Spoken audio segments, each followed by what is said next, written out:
One Big Team listeners, so excited to have you back. I am joined by someone who I know is going to just deliver an immense amount of knowledge. I am welcomed with Quentin Williams, creator of the world-class method. Quentin is an expert in life after sport, specifically for college and retired athletes.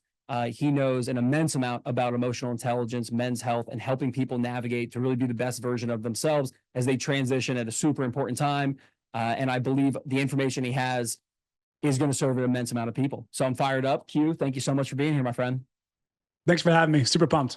Yeah, man, we'll crush.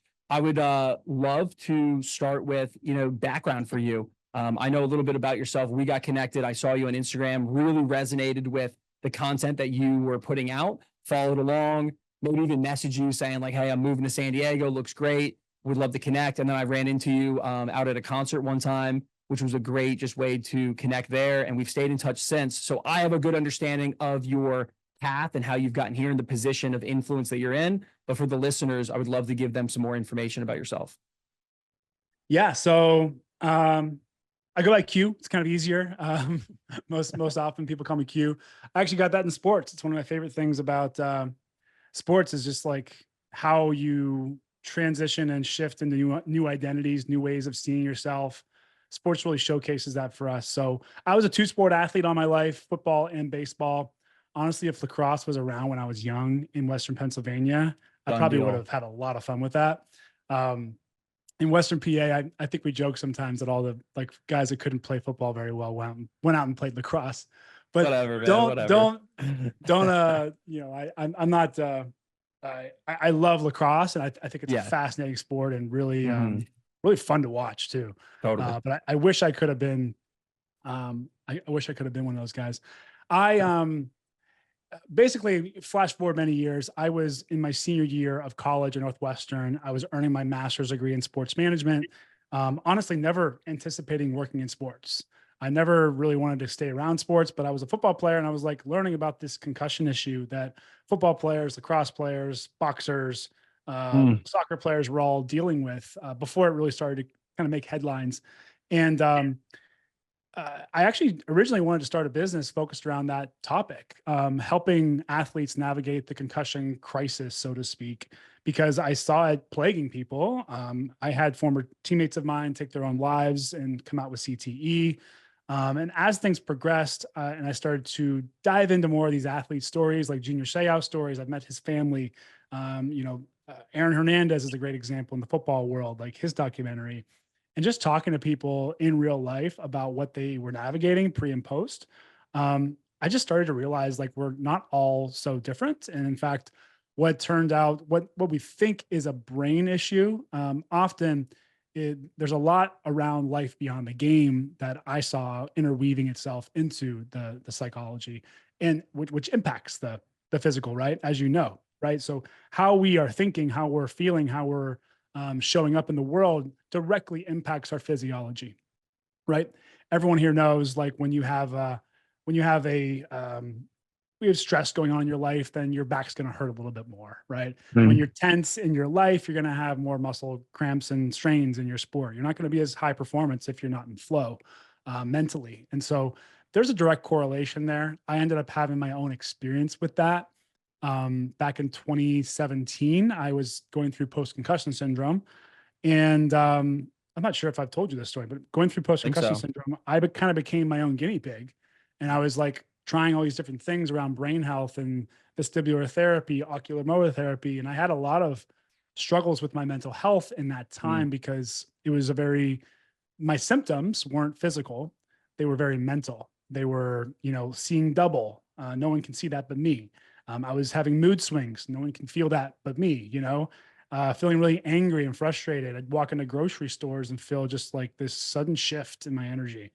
Like I wanted to get the heck out of there, And anyways, I flash forward many years of kind of tinkering with this stuff. I realized there's a lot of confusion around what to do with your mental health and your brain health beyond the game. Yeah. And I also realized a lot of men don't like talking about this, like it's just such a taboo, especially guys in my era. I'm 34 years old now. You didn't talk about this stuff at all in the locker room. And I always saw that as like a bit of an issue, and I never really took issue with it, but I was like, man, like, why aren't we talking about the deeper stuff here? We're keeping it very surface level in the locker room. Like, you feel a lot of camaraderie there, but why can't we take it a little bit further where, like, I actually know the guy next to me? I really understand him and I get him and what makes him tick. Yeah. And so flash forward many years, I ended up having a big shift in my physiology through mindset work. I started actually seeing a drastic improvement in my symptoms, mood disorders, vision issues. My vision got better overnight through mindset work alone. And that is a true testament to the power of the mind and the power of the psychosomatic connection, mind-body connection, right? So I took that and I ran with it, man. Like the last 6 years, I've been building systems, protocols, programs, coaching methodologies around how to help men just live better lives beyond the game, live more fulfilling careers, be more lit up about their life beyond sports, and also practice opening up and leveraging emotional intelligence, this inherent gift we have that when we tap into it can be a massive superpower in our life. Wow. Yeah.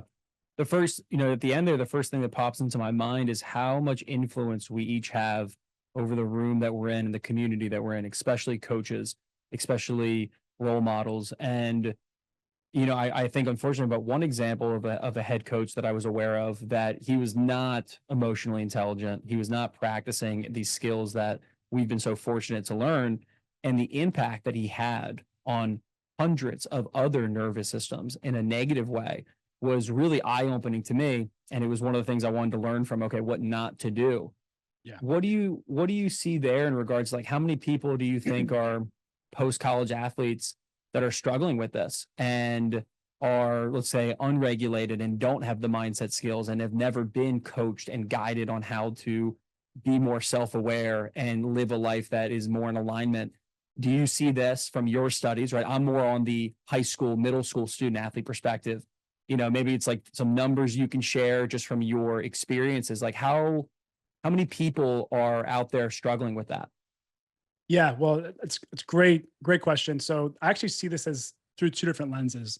Number one, former players, current and former players, like those that are listening, you are training your mental, your mental toughness, your emotional agility, I would almost call it, as an athlete, by being able to compartmentalize.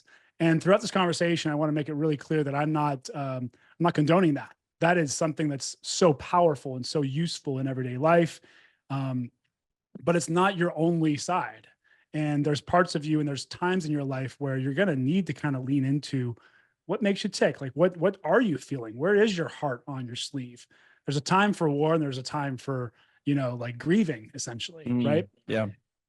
And so when I think about former players, the important distinction I make is that you are primed and trained for high performance in the real world. And that's both a blessing and a curse, because if you continue down your route of high performance and you only focus on, like, what can I do more of and how can I beat this into me? How can I continue to rep it out? That only works until it doesn't, right? It only works until we run out of steam or we run ourselves into the ground. And for former players, so a general stat is, I believe the stat is 3 to 4 times more men successfully commit suicide than women do. When you go to the college ranks, it's even worse. Every day, I believe, 9 men take their lives under the age of 25. I actually ran a marathon in Joshua Tree in support of raising awareness around that number of all the men under 25 that take their life. And this issue is impacting men far more substantially, just on statistically basis, right, than women. Yes. And it's a big reason why I focus on men's, because we don't ask for help inherently. We're just taught to just stuff it away and focus on that high performance, right? Yep. And like I said, it only works until it doesn't. And so eventually we have to reach out and lean into support. We have to lean into asking questions, opening up, and really practicing that other part, that other half of us that is emotionally aware, that does have kind of some depth to us, right? So for instance, when I was a college football player, if you look at videos of me talking on camera back in 2011, 2012, I'm a robot, man. Like I'm just like regurgitating whatever the coach says. And like Mhm. we were media trained. So I was taught to talk a certain way and avoid certain topics. And, I had no personality to me. But if you knew me off the field, like in my real world, like when you kind of got me away from the team, like I was a much different person. Yeah. I was a lot more fun. I was a lot more expressive, and I had a lot more personality to me. But I think, you flash forward now, I'm just a much more amicable person. I'm just natural on camera in that way. And I think, that's one of the things I want to see more for men, in and outside of the game, just to have a little bit more of their personality show up along with the team. Absolutely. Yeah. Yeah, I love that. I think what you said, that if you are a high performing athlete, you are in such a great seat when you transition out of sport into the real world, right? But there's a downside to high performance. But going back to what you said in the beginning about when you began to train mindset, you noticed a profound shift immediately. And Right. it still has led you into the man that you are today. Yeah. What are some of the things that you learned at that stage that helped you make the shift? And maybe some of them you still practice to this day for the listeners to be able to go, all right, here's an action item, like right away, I'm going to implement this mindset, Yeah. skill, drill, perspective. So you're probably familiar with like a near death experience and what that can Mhm. elicit. I hate to talk about death, but it's Yep. inevitable for all of us, right? We were all Mhm. brought into this world. We're all going to leave this world. And we talk so much about birth, but why not talk about death? Mhm.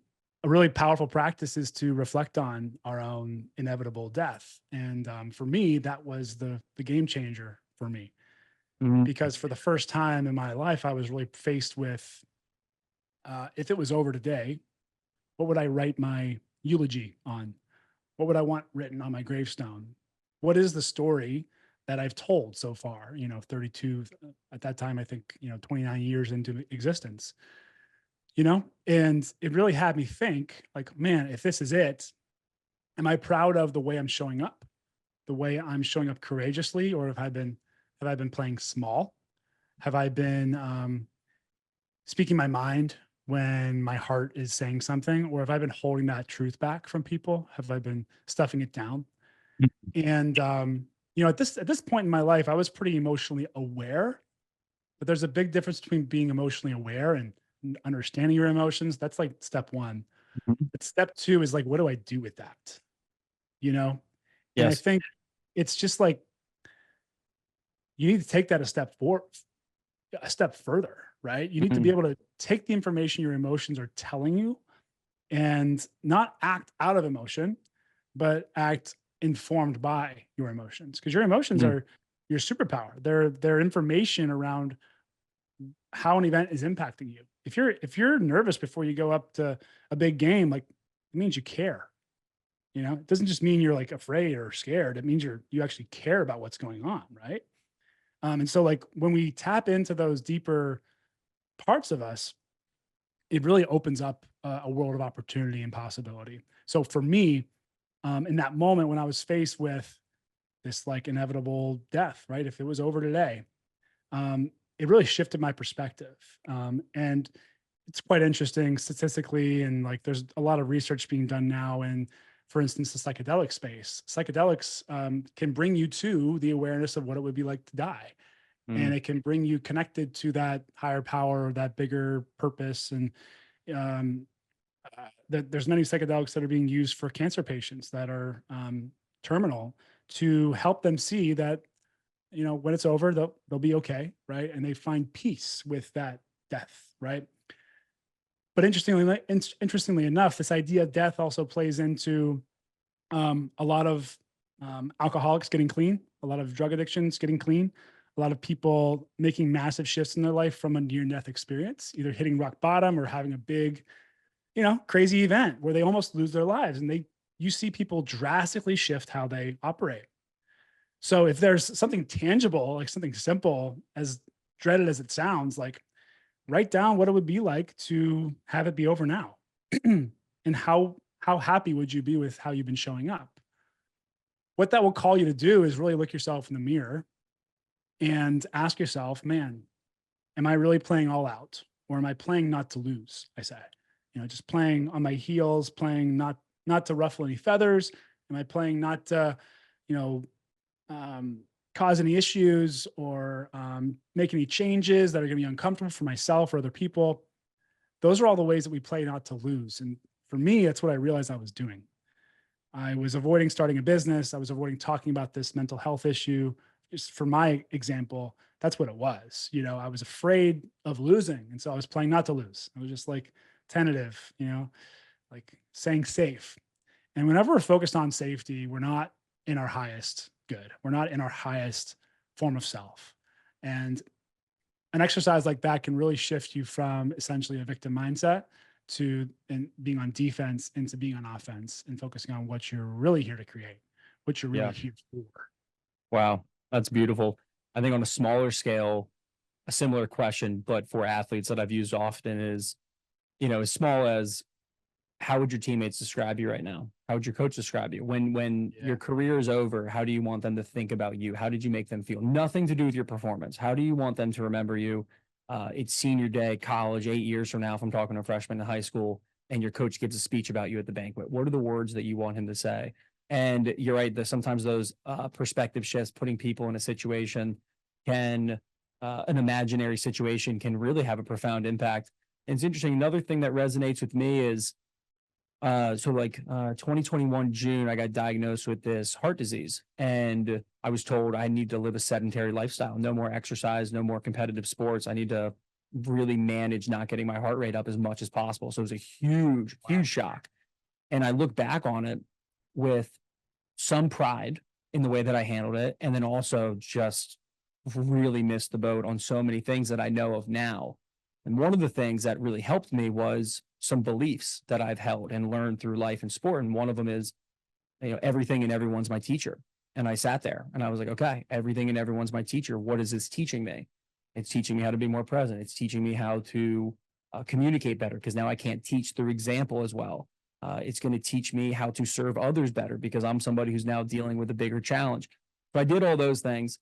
And then I went right to gratitude. And I was like, I'm so grateful I've had the life I have. I got to exercise as much as I could. And I did these exercises. And although they were helpful, it was a compartmentalization and there was no grieving.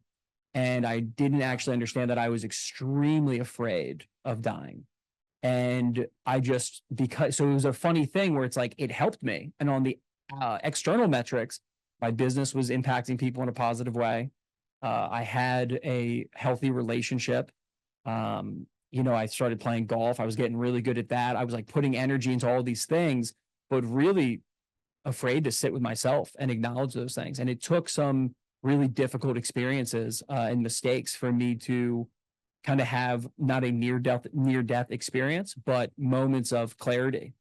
So it's really fascinating for me to look back on that perspective. And I think that if I had someone like you at some point in my life to have conversations about and talk about grieving and these things, I think it would have been a much, much healthier process that I could have navigated and saved myself a lot of heartache. Yeah. And, I hate seeing guys. I didn't know that about your story, by the way. It's sounds really, really tough to navigate, and so cool that you had, some, like, maybe call them healthy coping mechanisms. Right. But a lot of us, can resort right to, what can I do with this? How can I make this, So quick. make the most of it? Right. Yeah. And I learned from a young age. My mom passed away when I was 15. Not to like try to one up you on my, like, I understand. I on the understand, crap brother. I've been through. No, like, we at this age, we've all been through so many things, but Mhm. like, that was kind of my first taste with grief. And I realized in that time that, like, everyone grieves differently.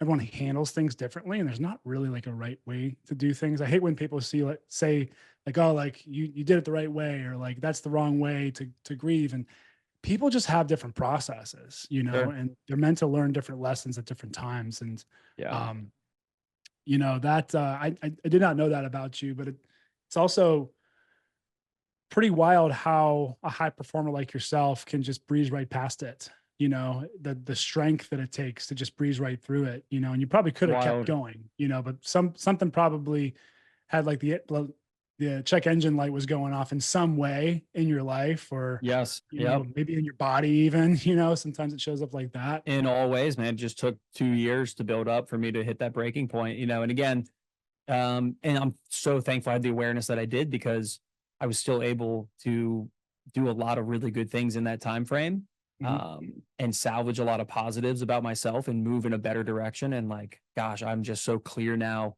on the best version of myself and taking much more aligned action. So, I do have that perspective of things happen the way that they're meant to. And but I'm interested in some of the somatic stuff that you talked about, because what I did at that time, how I understand it, is I intellectualized everything. Everything I thought my way out of a traumatic situation. It was Yeah. like, okay, I'm grateful for all these things. I'm going to be a better coach for it. I can't lift weights anymore, but I can play golf. I'm going to be the best golfer, like boom, boom, boom.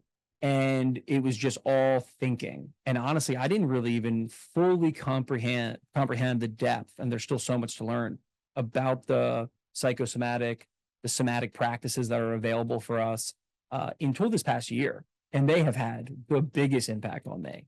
And now I'm way quicker to check in with my body and how that is responding to situations or thoughts, environments.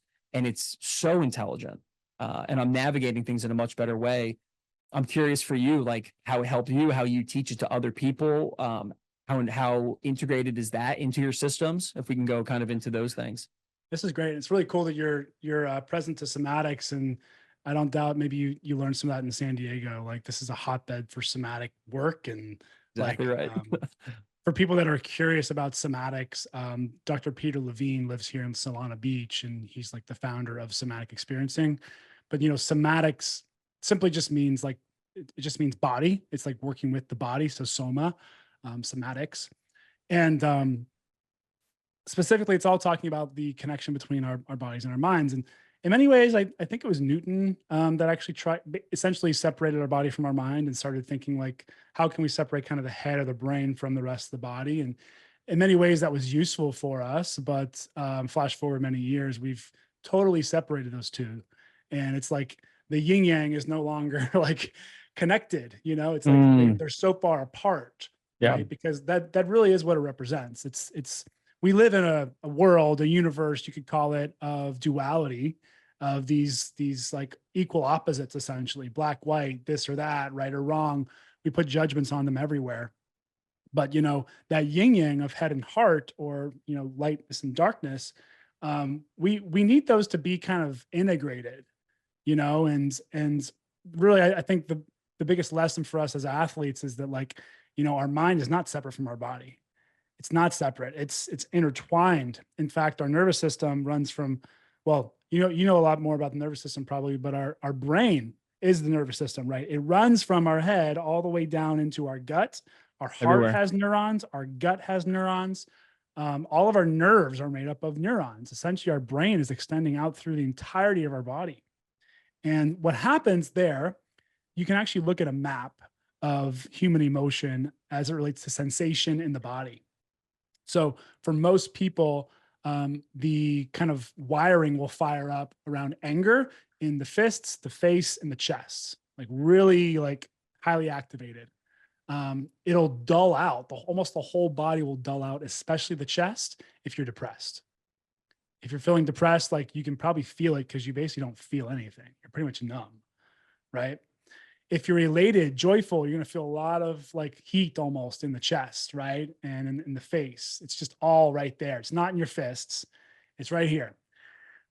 Shame is going to be in your gut, And so I tend to work with a lot of guys with shame, because Mm, unfortunately, there are a lot of guys out there that went through experiences like you did, realized maybe they didn't take the best course of action around grief, or how they handled something, or how something went in their life, like retirement, or like a bad play, or like a bad game. And they have all this built up shame and resentment and frustration with themselves. And that's such a destructive emotion, because when we're yes. so shameful about ourselves or the last play, we bring that into the next play, and we can't show up, you know? Yeah. Um, and so, like, I work with shame a lot with my athletes on how to essentially come to terms with their past and Yeah. invite in, if I ask you, you'll probably know this, but I'm curious what the audience would say. Like, what is the opposite of judgment, of like shame and all these things? Like, what would be the opposite of that? What would you want to lean into to counteract shame? Like, what's the dualistic nature of that on the other side of the coin? Curiosity for me. And then I would say the other one would be pride. And yeah, but curiosity's got to be involved there. Yeah, I love those. I like to use the word compassion just for my Mhm. coaching. It works really well, but Yeah. you're spot on. It's essentially like lifting yourself up and having Mm. compassion and acceptance for yourself. And remembering, that life is about lessons and it's not about failures. It's about learning from things and Yeah. we can never learn from something unless we have compassion for our beginner's nature. I always tell people, like, I've never done this before. I've never done this day, this moment Yeah. before, ever. In fact, every moment, every exchange we're having right now, Mike, is a surprise to me and to you. Mhm. We don't know what's coming, I love it. you So know? good. So And there's good. such compassion you can have and Yeah. acceptance of the present moment and the past when you invite that in. So I don't know what acceptance feels like in the body, but I imagine it feels a lot better than that pit in your stomach. A lot lighter. I can tell A you lot from lighter. experience. It's a lot lighter. I can tell you about shame too, but acceptance is much preferred Mhm. these days. One Big Team podcast is powered by Mabry Academy and the Confidence Now course. Confidence Now course was designed to help you transform your mindset and your life and your performance. It is available at mabryacademy.com/confidence now. And it is the quickest way for you to understand this super important mental skill and take your game in life to the next level. No, it's interesting. I just did a solo episode and I talked about what one of my students told me. He had a good nugget of wisdom that he wanted to share with me, and it was participate, don't anticipate. And I think that it is part our evolutionary psychology to be in a state of anticipation for survival reasons, to be thinking about, what is always next and living a play ahead, unfortunately. And we have to train ourselves to be back in the present moment. But as simple as that framework right there of everything is a surprise is, a beginner's mind. But I like how you framed it up as a surprise because it brought levity, it brought humor to, just this moment. And that's a really good thing. And I've done a similar one where I wake up, like, today's a new day. I've never lived this day. Like, this is going to be the best. Me and my girlfriend now, every day, it's like, this is the best day ever. It's gonna be the best day ever. Oh yeah, that we're going to dinner. It's gonna be the best dinner we've ever had. And it's really, simple, but it then puts us into a seeking mode of what's good, and it puts us into a more present state. And when my athletes embody some of those practices for their own performances, it seems to show up for them as well. Yeah. Yeah, absolutely. And, I guess to go back to your question around, like, practically, how does this work? How do I help an athlete or a former player work with this, Yeah. And the best way to do it is to slow down. Mm-hmm. We cannot feel what we're speeding past, just like you experienced, right? Is like, you could just speed right through it and just focus on what you can do. Or can I focus on the beingness of this moment, of the present moment, drop into the right now? And what's cool about the body, guys, is like the body doesn't live in the future, doesn't live in the past. It lives in the right now. Your body's nowhere else. Your mind might be elsewhere. Your body's right here. So that's kind of a hack, I don't like to use the word hack. Sure. Maybe think of something earlier around like hacking. I think, high performance or like pushing ourselves through or like thinking our way through grief or tough times. It's kind of like trying to hack the system. It works. It's a way to solve the problem. Until it doesn't. Yeah. Yeah. Until it doesn't, right? Until Yeah. like you come across problems that aren't necessary to be solved. They weren't never meant to be solved in the first place, right? Sure. There's certain things we have that aren't meant to be solved, and we just have to live with them. And unfortunately, our ecosystem, our world, has suffering. And we have animals on the food chain. That's the way that nature works, right? And there's death, and there's destruction, there's all that, right? Yep. And so on the flip side of like trying to solve those problems, there's being with what is Yes. and allowing what is naturally occurring to occur. But, we like to control things on this side of the coin. We like Yes. to control and like dictate and navigate, often to avoid what we're feeling. Yeah. So a great way to think about that is to slow down and be in the present moment enough to Yes. feel what's going on, what's going on in the body, what's checking in with yourself. What am I feeling emotionally?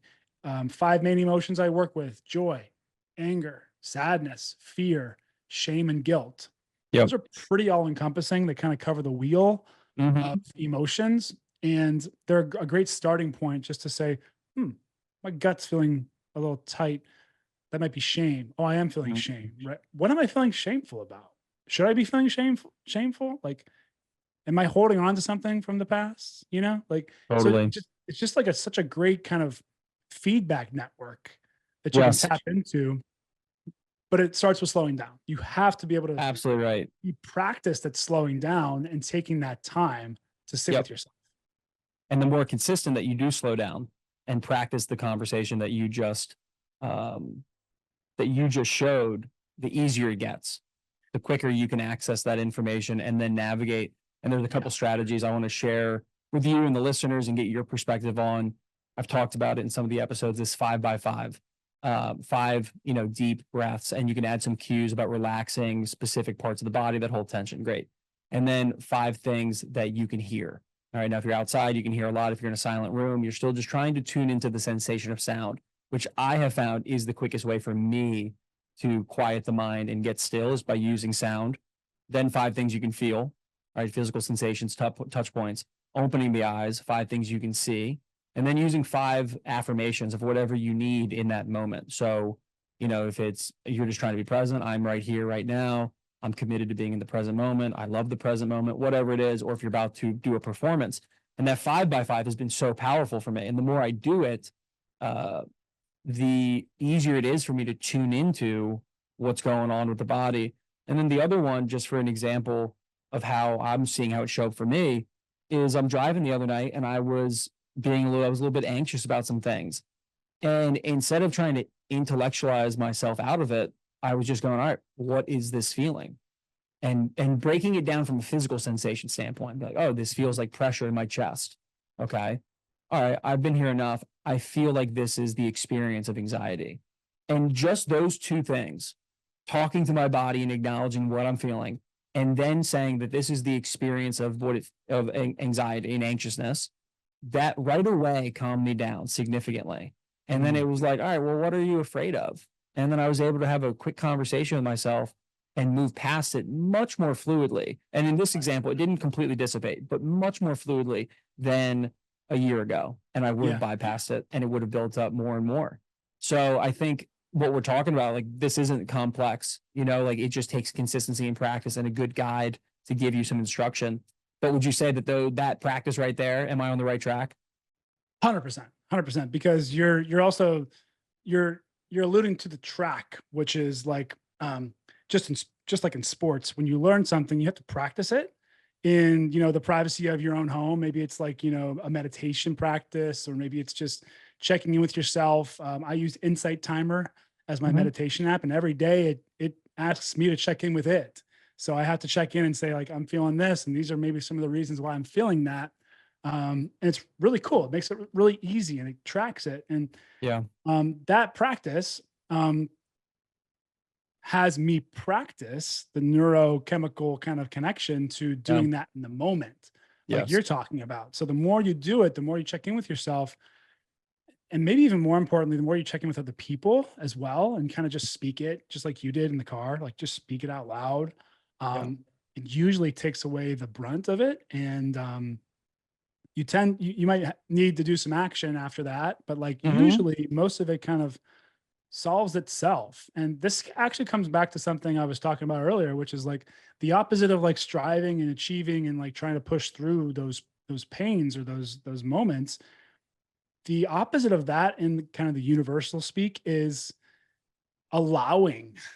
It's simply allowing this kind of ecosystem to work its way out. Um, there's a saying like nature always knows what to do. Like our water system, like it continues to regenerate, like when it gets dirty, our water system, it pulls it up into the air, it takes it over to the mountains, it drops it down, and then it sifts through all these like beautiful rocks and minerals, and it's filtered all of a sudden. Like our world, ecosystem, same thing with our bodies, has a way of working when we just let it, you know. Yes. And I Yeah. think that's something that we kind of forget about is like we're always Sure. trying to problem solve and fix things. And sometimes they don't need to be fixed. They will actually Mm. be solved on their own Yeah. if we just kind of leave them alone, and Yes. just Totally. simply what you did in the car, just by bringing awareness to the anxiety, took the pressure down, you know? Big time. Yeah, I Really love cool. that one. I'm reminded of, change is the only constant. And if you tune into the natural cycles of nature and what we're a part of, you'll see it every single day. So you're saying with the rain, precipitation, and the wind and the leaves, like constantly in a state of change. And we just perceive things to be stagnant, which will then probably cause some more pain when our expectations don't match up to our reality. But Yeah. I think that was beautifully said. And there's one thing that I want to share because I find this to be very helpful as well. And then I have some questions about some of your specific content.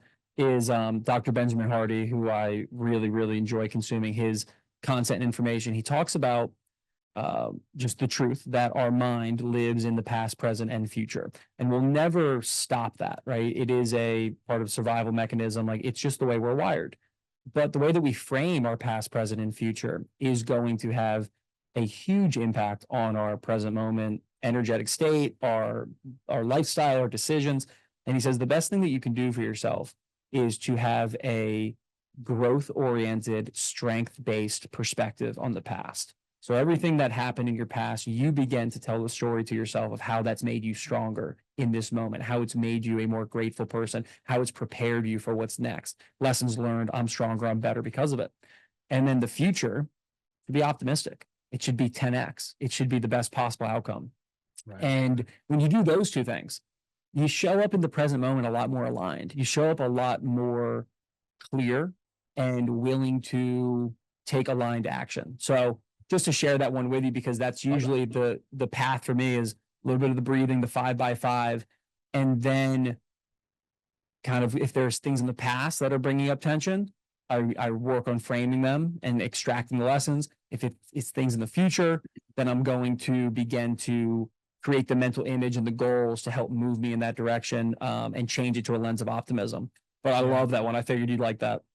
I love that a ton. I mean, it really speaks to the work that I do. We both do really, Mm. because every day in every way we're doing that. We're reviewing the film. We're reviewing what happened earlier at practice.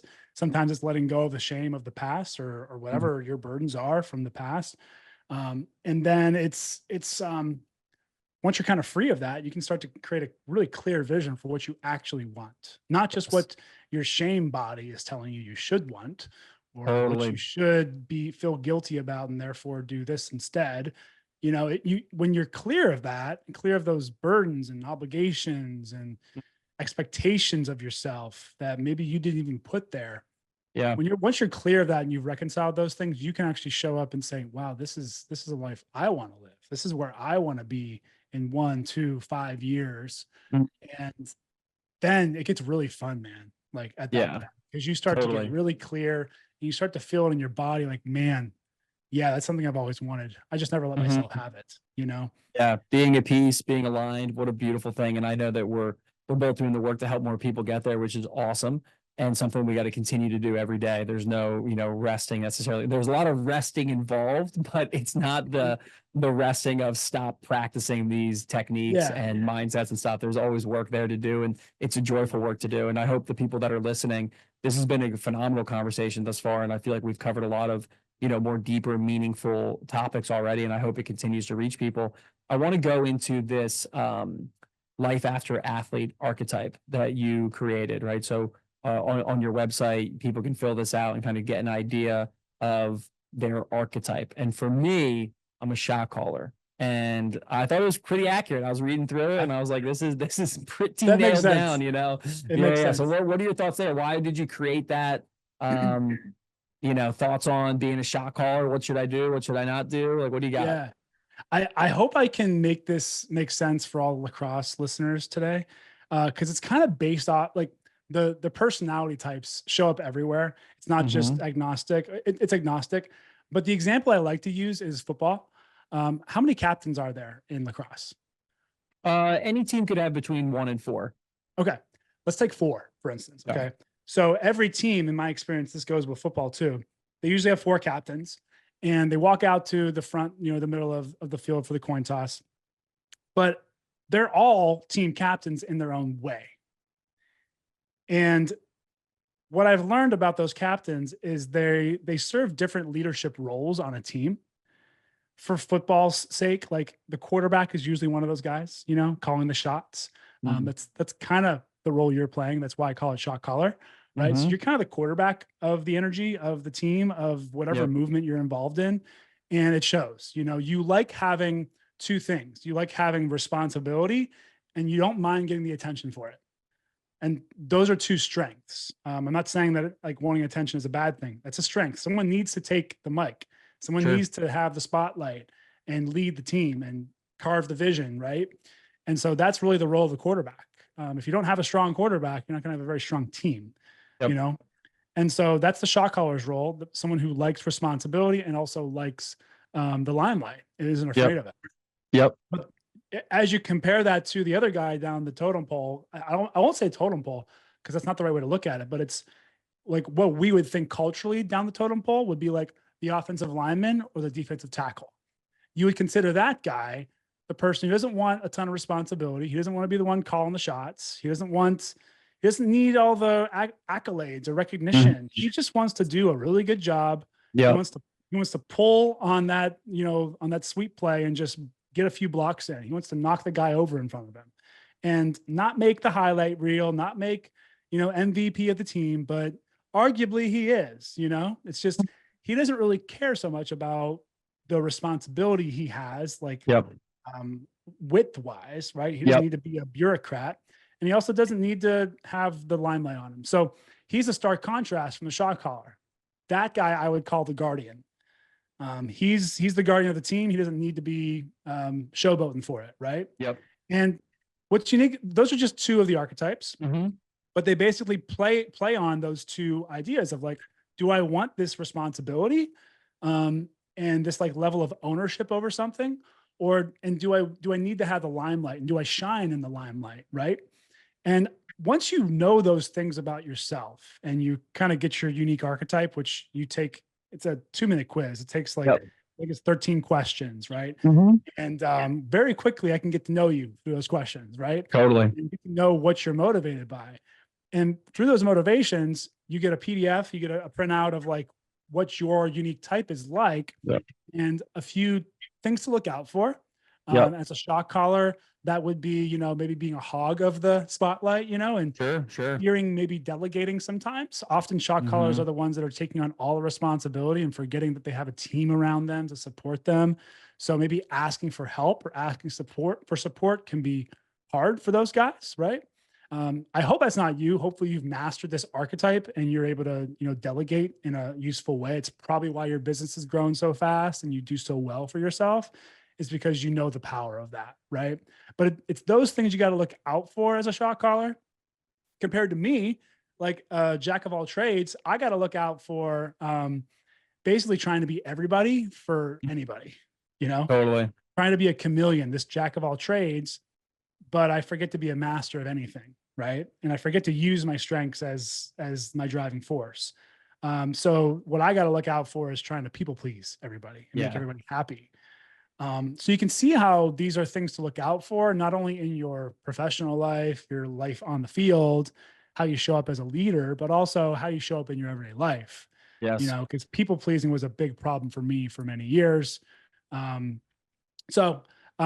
I'm curious, how does that resonate for you? Like in your life, like, do you really see yourself as a shot caller? Are there things I you do. run up And against? I think, and I was just thinking about that last piece about, delegating. It's something I've gotten better at, but wasn't always there, especially the first 6-7 years of my career. It was just me, but I've consumed great content. And I was just talking about this on my solo episode. Like, I don't think there's a better strategy than to get into podcasts, audiobooks, and YouTube videos. I mean, it's incredible how much my growth has accelerated. And when you consume enough books on success and business development and leadership, you learn more about these personality archetypes and these things. The only reason that I've helped myself in that area, and I still can grow and I will, is because I consumed the content, because I had a great mentor, which I do. That's it. I wouldn't have just landed on that. I would have struggled through it, until I found the content or, maybe figured it out on my own after years of challenge. So I want to acknowledge that. The limelight for me, ever since I was young, I was always fascinated by the pregame speech with coaches. It always captivated my attention. And I really enjoyed it. I resonated with the ones that landed, and I was irritated by the ones that didn't. And when those coaches were not in tune with what was going on in the locker room and they didn't coherently communicate a message that inspired and elevated the team, I was always left with like 10 to 15 seconds of, yeah, maybe you could have said that. We could have done that better. And then everyone would be feeling better going out into the field. Right. So communication always really fascinated me. But I think that the underlying piece is energy fascinates me. And when somebody can walk into a room and make it a more positive environment, that is amazing. And when somebody does the alternative, that's a disappointment. So when it comes to me being confident in the limelight, taking the microphone, it's because I want to do a great job with the power and the influence to help the people in the room. Yeah. So, and then I love, as far as the academy, the team, I'll take this moment. The team that we have at the academy is incredible, and we're strengthening it every day. We just had our new hire. By the time this one comes out, that'll be announced. Andrew Stimmel, former Division I coach of Marquette, and the incredible human being. So we are growing, and it is only because of the team. It's not me. It is everybody pulling their weight and working together so that we can be stronger. So the archetype landed for me, and I read through it, and it was like, yeah, this hits. This makes sense, and specifically the one that I was like, oh, you're doing a little bit too much, is taking on a little bit too much at times, and not delegating. I have, and there's times when I don't. And I realized last night I was reading through the archetype. I was like, yeah, you're probably doing that again a little bit. So it was helpful. I appreciate it. Absolutely. And anybody can go to that. Just go to athletearchetype.com. Or you can go to my website and find it on there as well. It's like front and center.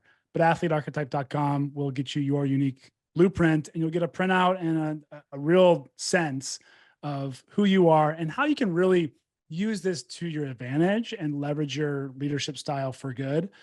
No matter where you are on those kind of 4 captain spots, because we're all meant to be captains, team captains, if we want to. Totally. I would love to take this conversation into potentially the last section, and I'm sure it'll be very, really rich, and talk about the world class method and why you created it, how you've created it, what it is, how people can get involved. And I think it's an incredible system that you have built and continue to build on. And I would love to learn more, and I'd love to give the listeners an opportunity to hear more about it. Yeah. So the world-class method essentially was born out of my 12 years of struggle after sports and working with so many athletes that essentially had 5 core components of their lives that were just kind of left uncertain in life after the game. Because when you think about it, as athletes, we have everything's really like kind of like outlined for us. Yes. Who we are, what team we belong to, what our playbook is. It's literally all written out, schedule. And I'll give you 2 components of the world-class method. And they are this. So if you're in the middle of the forest out of nowhere, right? And so if you're plopped into life after sports, it's kind of like being in the forest. You don't know where you are. You don't know where you're going, and you don't know how to get there either, right? And so I like to use that analogy because if you were dropped in the middle of a forest, the first thing you'd want in that moment is a map. You would just want like some kind of like spatial recognition to know what's what, where am I? You can look around and see that treetop up there or that mountaintop. Oh, I can realize I'm right here on the map. Okay, that's good. Now I know where I'm at. Now essentially I know who I am. That the analogy goes. So when you understand who you are at the core, that supersedes all results, all championships, all of your accolades, which a lot of us athletes kind of get caught up in, and we identify with those things. When you know who you are at the core, you don't need any of those things. Yeah. All you need is a map, and you know where you're at and who you are at the core.